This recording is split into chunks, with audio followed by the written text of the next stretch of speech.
Entram em vigor as tarifas, segue intensa a temporada de resultados, mais tarifas ainda e mais notícias aqui no nosso Morning Call 7/8 de 2025. Sejam bem-vindos, muito bom dia a todos por aqui, Max Braga. Vamos lá, bater nosso papo aqui, falar um pouquinho de cenários e de tarifas, que é o assunto do momento agora, né?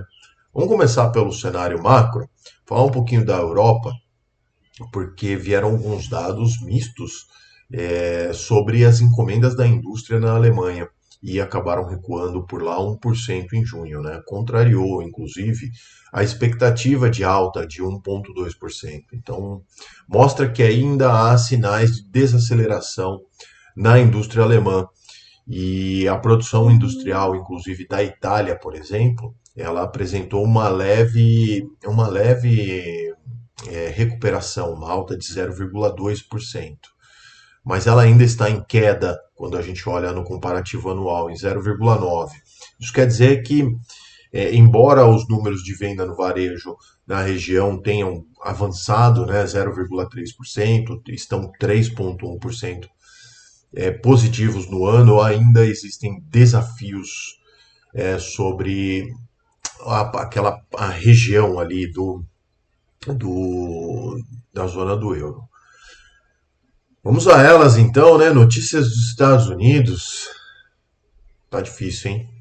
Bora lá. O presidente então dos Estados Unidos, Donald Trump, intensificou a sua política comercial e ela começa a valer hoje, então, a vigorar de fato.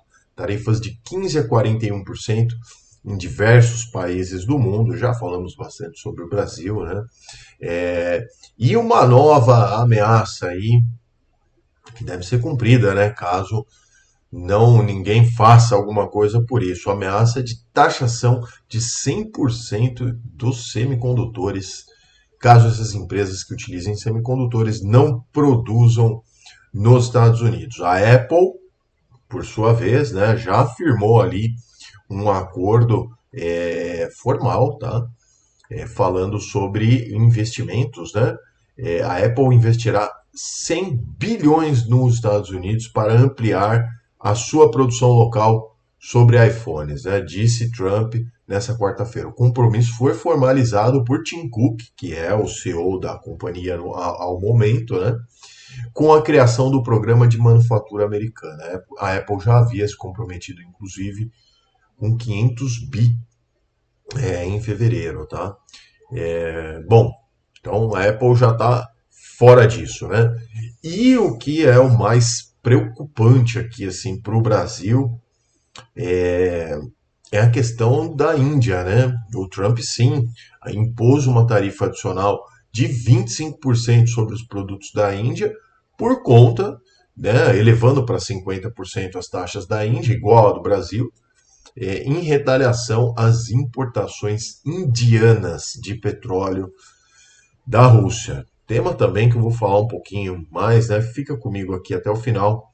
Fala um pouco mais sobre essa questão da Rússia, Estados Unidos e Ucrânia ali, o imbróglio todo, né? Há temor aí de que o Brasil venha a ser impactado também, né? Por essa tarifa em relação à compra de petróleo russo. Bom, na balança comercial, então, do Brasil, tá? Falando aqui do nosso país, ela registrou um superávit esse mês de 7,08 bilhões de dólares em julho. Ficou acima da projeção, que era de 5,60. E o resultado foi impulsionado pelo bom desempenho das exportações, em resposta ao novo pacote tarifário dos Estados Unidos, né? O presidente Lula, então, ele afirmou, né, em entrevista eu assisti, que não há espaço para diálogo com o Trump, classificando como, abre aspas, humilhação a ideia de telefonar para o presidente americano. Eu diria incapacidade, né? Não sabe falar inglês? Como que ele vai falar como que ele vai ligar pro cara, né? Brincadeiras à parte, né? Embora ele tenha descartado ali retaliações imediatas, o governo prepara medidas compensatórias para proteger empregos e apoiar empresas exportadoras na diversificação de mercados. Falando já acionou, né? Primeiro, é gasto. Tá? Medidas compensatórias é nosso dinheiro, gastos, certo? Para subsídios. E aí também, né, quando a gente fala de diversificação de mercados, ele já está indo lá buscar, inclusive, né, foi fazer então o seu contestar tudo que está acontecendo na OMC e também já está ali procurando o Xi Jinping da China, da Índia, etc., BRICS, para ver o que faz. Ou seja, o lado sempre errado, né, o lado dos menores, onde o país deveria tentar se alinhar com os maiores, né? Mas tudo bem. Ainda assim, ele criticou a intensiva, né, a tentativa de interferência dos Estados Unidos na política brasileira. E aí, sinceramente, lego, não vou entrar nessa seara, né? Bom, diz ainda que buscar articulação internacional com o BRICS, especialmente com China e Índia, como já disse aqui, para uma possível resposta conjunta.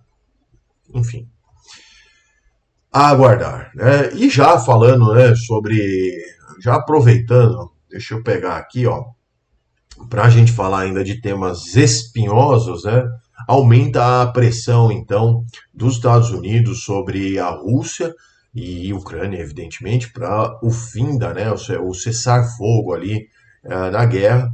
E o Trump, então, afirmando que está pronto para se reunir com o líder russo, Volodymyr Zelensky, e o Vladimir Putin, né, evidentemente, Ucrânia e Rússia, e a Casa Branca confirmou uma proposta de um encontro para uma reunião dos três ali. Na verdade, não os três, né? Um enviado de Trump, né, o Steve Witkoff, em Moscou. Tá? Sanções mais duras contra a Rússia estão sendo aplicadas, devem ser anunciadas agora na sexta-feira, incluindo as tarifas para quem compra petróleo russo. Né? A reunião com Putin pode acontecer na próxima semana e um encontro tripartite, aí sim, Trump, Zelensky e Putin, está sendo negociado. Tá? Mercado financeiro, então, o Ibovespa, no dia de ontem, retomou ali o patamar dos 134 mil pontos. O bom humor se deu ali alta de 1,1%, impulsionado pelo otimismo na temporada de resultados e balanços, que vou falar um pouco mais dela daqui a pouco, e a expectativa de corte de juros nos Estados Unidos aumentou um pouquinho ali, com falas, né, dos dirigentes do Fed, enfim. Dólar comercial também encerrou o dia em queda de 0,78%, cotado aos R$ 5,46. Tá? Refletiu enfraquecimento, então, global da moeda americana diante desses sinais todos aí que o Federal Reserve deve iniciar o corte de juros, o afrouxamento monetário por lá, tá? Na bolsa, então, os destaques de alta ontem ficaram com Droga Raia Brasil, subiu 18,67 e MRV Engenharia 7,24 e quem caiu mais ontem também foi Pão de Açúcar, caiu 10,36 e Raizen caiu 2,90. Na renda fixa, tá? Rapidamente aqui, encerrou o dia com leve queda ali nas taxas, principalmente por conta do cenário externo e a percepção, então, de redução dos juros, já falamos sobre isso. Né? Aqui também teve aí o alívio no câmbio, como já disse, né? No entanto, o cenário fiscal aqui deve permanecer como um fator de cautela, enfim. Vamos aguardar os investidores ainda monitorando aí a capacidade do governo de cumprir metas e conter a expansão de gastos obrigatórios. Eu particularmente acho que não deve conter nada, tá? Mas vamos lá. Temporada de resultados, então, para a gente terminar, segue a pleno vapor.